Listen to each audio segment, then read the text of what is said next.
You don't make much money, and you can't even handle household chores properly. What are you good for, Amelia? When did it start happening? The verbal abuse from my husband Robert began to increase. He says I'm useless, but I've been working part-time 5 days a week for 20 years. And I believe I do more than my fair share of the housework. Yet what Robert has been seeing in me, thinking about it only makes me sadder.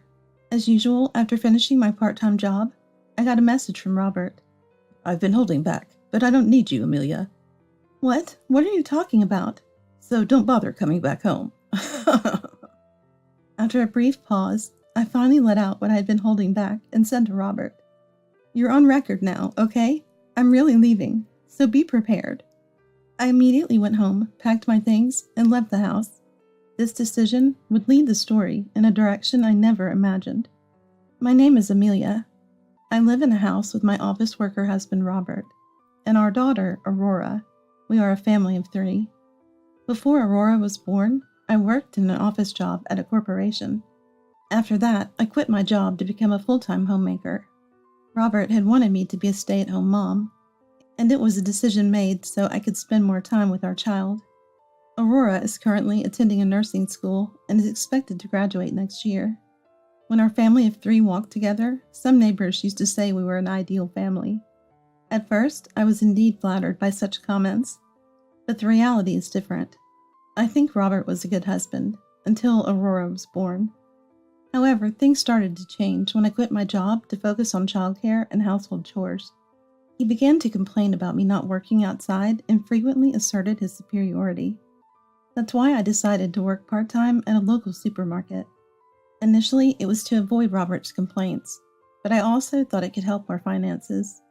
Now I've been working this part-time job 5 days a week for 20 years. Yet Robert still wasn't satisfied. Anyone can work at a supermarket. I do a more difficult and useful job. So you should do something that won't embarrass me. Isn't it a bit much to say anyone can do it? Everyone's working hard. That's just an excuse. No matter how much I argued, he never listened properly. Anyway, Amelia, you won't go wrong if you listen to what I say. At this point, many would consider divorce, but I didn't, not at that time. Because I thought our young daughter, Aurora, still needed her dad. I grew up with a single parent myself. Now I can look back and see the good memories, but there were many hardships too. I didn't want Aurora to go through the same. Maybe that's why she has always been close to me. That hasn't changed. Sometimes she even defends me when Robert says something. However, his behavior never changed, not even in such circumstances. And then his hostility began to extend to our daughter, Aurora. Robert might brag about working outside, but the truth is, he has always been just a regular employee. While his peers were being promoted, Robert remained at the same level. Moreover, despite not earning much, he spends excessively on alcohol and his fishing hobby. That's why I've been saving every month, barely managing to get by, because of this lifestyle. It's been a long time since I've bought new clothes. Robert, oblivious to the situation, kept making insensitive remarks. I did confront him once. What's that? Your clothes are dirty and torn. You're not going out in public like that, are you? It's embarrassing, so stop it. Why do you think? It's because you spend all the money on fishing rods and lures. I'm saving on this end. You're working part-time, aren't you, Amelia? Then you must have some money. Use that. That's not enough, so I have to save. Don't you understand that? It's my money that I earned. I can spend it however I want. Indeed, if it's his money, I probably have no right to say anything. But that's a viewpoint for someone living alone. Robert isn't alone. He has a family. If that's what you think, then fine.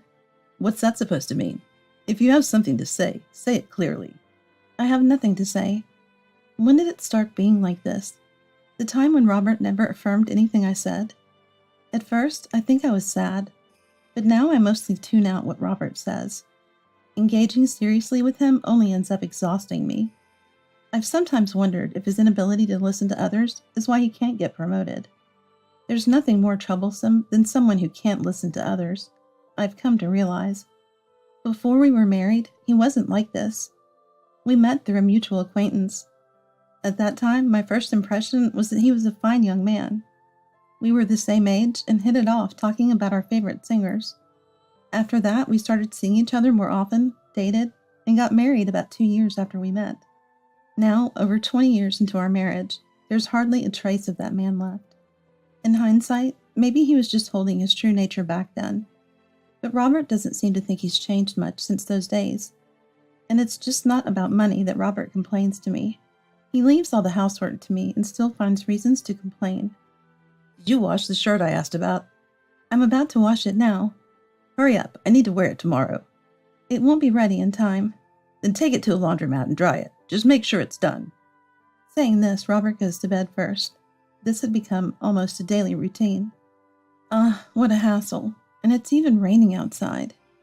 As I reluctantly prepared to head to the laundromat, "Hey, Mom, where are you going?" "This way." "Oh, I see. Then I'll come with you." "Thank you. Honestly, it's a big help." "Don't worry about it. I know it's tough for you." Aurora, seeing the harassment I endure, is always willing to listen and help. If it weren't for her, I probably would have run away by now. On this day, too, as we walked to the laundromat, we shared our grievances about Robert. The next day, after venting to each other, Robert, who usually harassed me, was unexpectedly harsh towards Aurora. He occasionally complained unreasonably when in a bad mood, but today felt different. "Hey, Aurora, what time do you think it is? What were you doing out so late?" "I was supposed to be late today because of a school practicum." "I wasn't told about that." At this time, Robert was quite drunk. I explained it properly in the morning. "Don't make excuses. If only you were more responsible, Amelia." Saying this, Robert threw an open beer bottle at us. Until now, it had just been words, but he had never been physically violent. I instinctively ducked, avoiding being hit. But the thought of what could have happened was terrifying. Seeing this, Aurora couldn't hold back her anger. "What are you doing? Mom could have been hurt." "How dare you speak to your dad like that?" "So what? Throwing a bottle is much worse." "I don't care what happens." "Then try it if you think you can." Feeling things might escalate, I stepped in. "Aurora, that's enough." "But—" "Go to your room, Aurora." With that, Aurora glared at Robert and went back to her room. "Honestly, when did she become like this? It's all because you didn't raise her properly." I deliberately didn't argue back. I thought whatever I said would be negated anyway. In the following days, a tense atmosphere lingered. Then something that shouldn't have happened did. I was getting ready for my part-time job when just past 12 p.m., Aurora suddenly came home. Normally, she would be at school at this time. "What are you doing here at this hour?" "It's not about what am I doing here. First, let's calm down." "Okay." Aurora was clearly agitated. Moreover, her returning at this time suggested something must have happened at school. Feeling a bit calmer now? "Yeah? So what happened?" "Actually," what Aurora revealed was shocking. Apparently, Robert had contacted her nursing school and applied for her withdrawal without her knowledge. "Is that true?" "Yes. Can you believe it? When I went to school today, they suddenly called me in." What is Robert thinking? But why all of a sudden? Aurora and I, trying to contain our anger towards Robert, were left in deep thought. The reason for his actions was unclear, and we pondered over it. We might have been thinking for about 10 minutes, then something occurred to me. It was about the time when Robert and Aurora had argued. Robert must have said something to Aurora. I shared my thoughts with Aurora. "It did feel like he was up to something that time, but because of that?" "It's possible. In situations like that, whether Robert is drunk or not doesn't matter to him." "But what should we do now?" "Let's go to the school together next time. If we explain the situation, I think we can sort it out." "Are you sure it will be okay?" "It will be fine. I believe so." "If you say so, I'll believe it. But I really want to get back at him somehow." "Right. For now, let's make sure Dad doesn't catch on to our plan for payback." That night, Robert returned unusually late, past 12 a.m. "I heard from Aurora. Did you contact her school without telling us?" "Yeah, so what?" "So what? Normal people don't just do that, especially since she's graduating next year." "Is that so?" I couldn't tell if he genuinely didn't know or was pretending to be ignorant. Hearing Robert's words, a mix of emotions, disbelief, anger, pity, welled up inside me. "You're failing as a dad, not knowing anything." I blurted it out without thinking. "What?" "Isn't it true? You don't know anything about your own daughter. And why would you do something like that without asking? I don't need to answer that. I see. So it's about reducing the money you can use, right? Don't say whatever you want. Also, you might have forgotten, but I'm the one paying for Aurora's tuition. Don't do anything reckless anymore. What? Just as I thought. At this point, I couldn't help but wonder what Robert was actually capable of. One day, after finishing my part-time job and heading home, I noticed a call from Robert. From my experience, I knew that a call at such a time usually meant something bad. Amelia, where are you? Just finished my part-time job. Why? Okay then. Amelia, you're no longer needed. What? What do you mean not needed? Exactly what I said. You're not needed in this house anymore. Don't come back. I didn't respond to Robert right away. I wanted to see his reaction and think about what to do next. Are you sure about that? Once you say it, you can't take it back, you know? Of course. Understood. With that, I hung up the phone. I hurried back home. After what Robert said to me, if I leave, he'd have to do everything by himself. The thought brought a slight smile to my face. As I was preparing just the essentials to leave, the front door opened. Huh? Are you going somewhere? Dad said I'm not needed and should leave. What's that about? And have you decided where you're going? I thought I might go to my parents' home for now. It's close. What? That's not fair, Mom. I'm coming too. Just wait. I'll get ready quickly. Are you coming too, Aurora? Of course. I don't want to stay here with Dad alone. It seemed Aurora was coming with me, but her coming along might be more painful for Robert. He'd be confused to come back and find not just me, but also Aurora gone. That was my thought. Aurora and I got ready and left the house. Our destination was my parents' home. I wonder what he'll think when he realizes we're really gone. Who knows? He might not even care. You think? But he's so proud. I bet he wouldn't ask us to come back. You might be right. Our prediction turned out to be accurate. When we arrived at my parents' home and explained the situation, my mom greeted us with a smile. I had no idea it was that bad. It's natural you didn't notice. We haven't even seen each other recently, have we? True, just as you say. But what will you do now? Then Aurora said, Just leave him. I'll be working next year anyway. It's definitely better that way.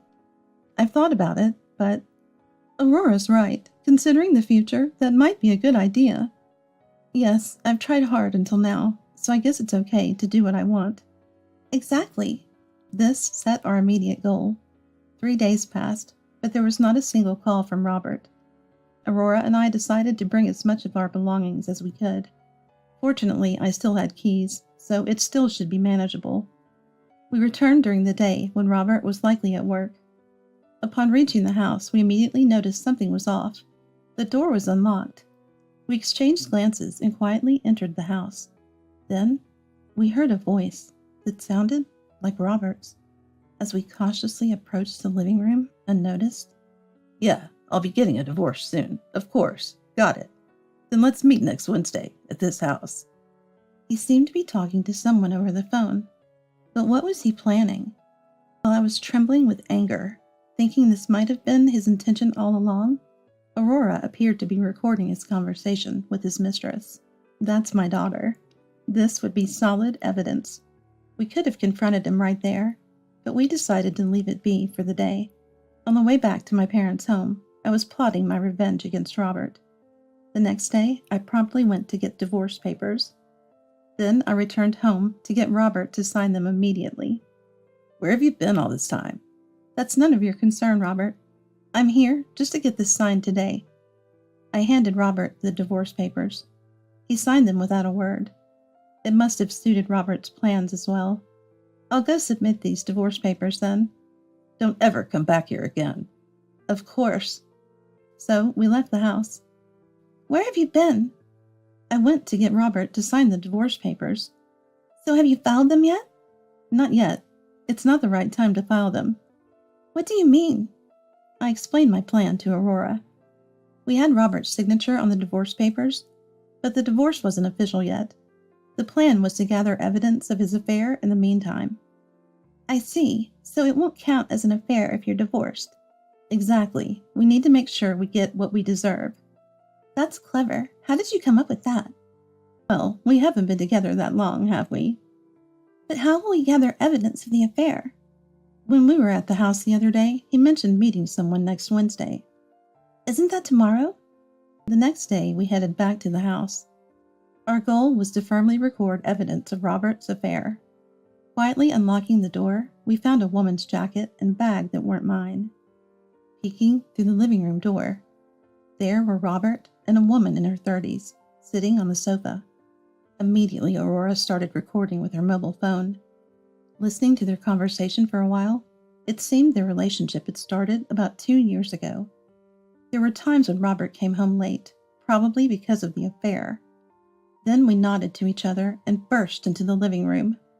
Robert seemed unable to comprehend what was happening. He just stared wide-eyed in shock. Robert, what are you doing? Amelia, why are you here? Why? This is still my house, too. It's not strange for me to be here, is it? But you signed the divorce papers. These papers? Why do you still have them? Weren't they supposed to be filed? I've been a bit busy. And who might this person next to you be? Who? Just a friend. Well, you can make that excuse at the divorce trial. Either way, this is clearly an affair. Amelia, you set me up. I wish you wouldn't say things that could be misunderstood. It's just you jumping to conclusions, isn't it? You're kidding me. Then Aurora said, Who's kidding whom? Having such a person as a dad is really the worst. And having an affair?